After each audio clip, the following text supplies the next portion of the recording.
Hello, welcome back, Steve's Retirement Corner. There ain't no instruction manual for retirement.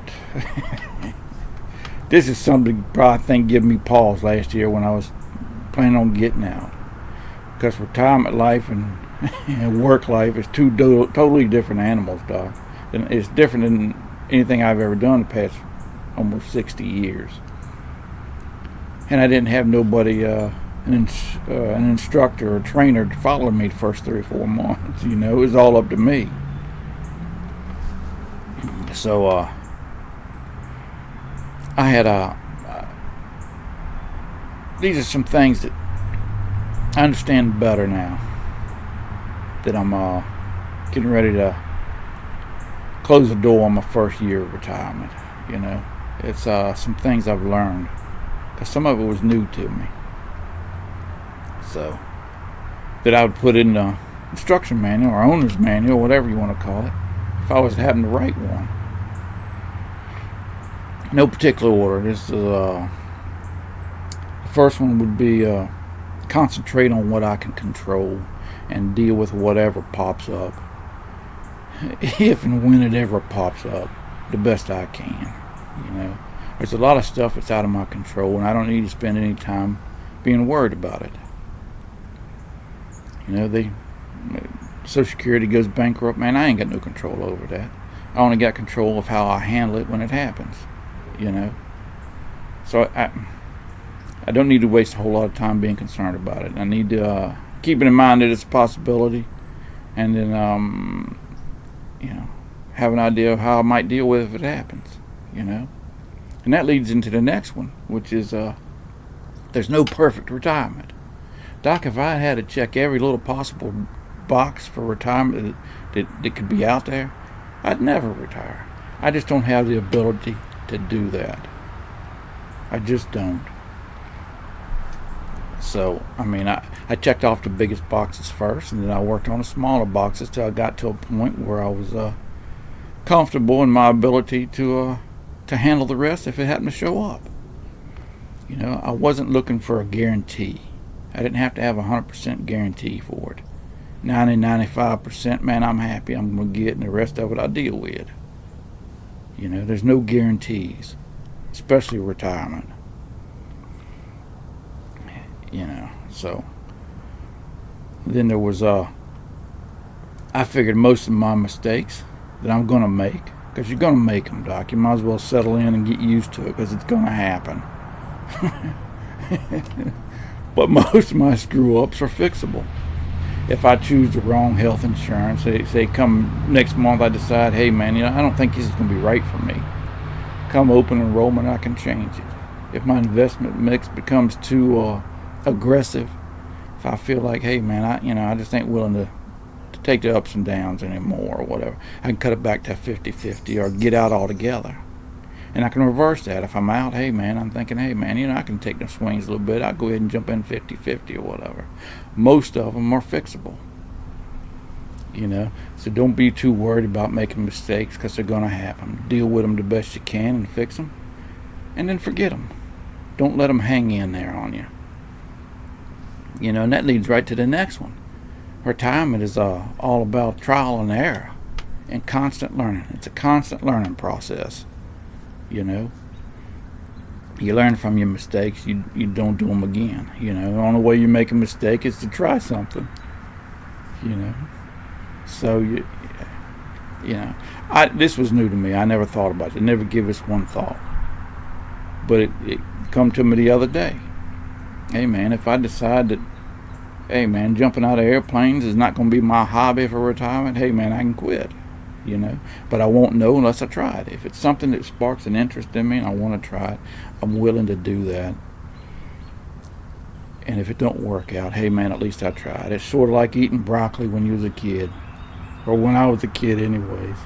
Mom would always put it on the plate, and I'd say, man, I don't like that. She said, how do you know? You ain't even tried it. I tried it, I still don't like it. I call it a year of discovery. I'm discovering what makes me tick. After decades in the workforce, struggling, beating the wolf at the door up and everything. I mean, you kind of lose that. I did anyways. So I'm figuring it out, man. You know. And then there's practice. Practice makes perfect, Doc. I can't tell you how big a help that taking January like this past year, or this year, was to me. It was a big help to me. Because I was technically still employed, but I didn't work. It gave me a jump start on my retirement. Is what it did. Made that first day a little bit more easier to take. You know, because I could get my routine down. Daily routine or weekly routine. I could work on a couple hobbies that I was thinking about starting or whatever. You know, working about helping the wife out in the house. Stuff like that. You know, and I did it all the time beforehand. You know, I'd take a long weekend, or maybe I'd take a week vacation once a year or whatever, and make out like it was my retirement, and try and get a feel for it. You know, that was a huge help because it helps you on your budget too. For me, it did. I understood that, hey man, we're gonna be all right. You know, and then I got help when and where I needed it. That's extremely important for me because I don't have no idea what I'm doing. I'm just out there plugging along, Doc. And it's important to get the help from the right people, you know. You don't go to your hairdresser and ask them how to lay bricks. They might know, but chances are they're not. The people that do this kind of stuff, whether it's taxes, insurance, you know, whatever, finances, they do it all the time, man. They see all kinds of things. They know a whole lot more than I'll ever know, and they keep up with all the different changes in the processes. You know, some of it was free, and some of it I had to pay for. But the majority of it was free. Probably 99% of it was for free. But the ones I did have to pay for, I figure if I got to spend $500, $1,000 or whatever to prevent me from making a mistake later on down the line, a big one, I figure I got a deal out of it.